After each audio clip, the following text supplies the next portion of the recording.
How to succeed this year. One of the first actions that we should implement in order to achieve the objectives which we intend to achieve this year is to objectively analyze what happened to the previous year's projects. We do this in order to be able to utilize that experience and to be able to plan the things we propose for the future. In our analysis, we must first analyze the projects in which we were involved and achieved success, followed by those which we abandoned or from which we did not obtain benefits. It is important that we take an impartial, objective attitude when examining each project, and not justify failures because they were not achieved.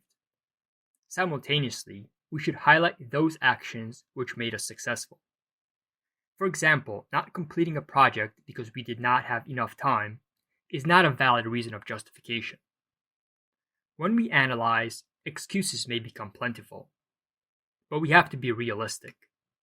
An answer to the previous justification could be, we failed when we planned, and we did not take into consideration the time we would have to work on it. When the analysis is finished, compare the results of each plan that was successful with those that were not, in order to see why we obtained different results.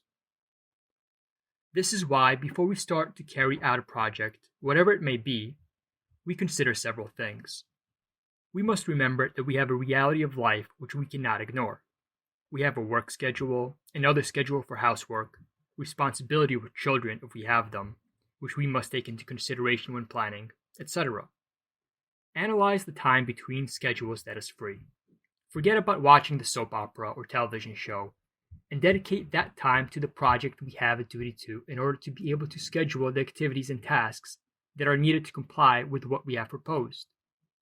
If we cannot do it every day, schedule fixed days and hours for compliance.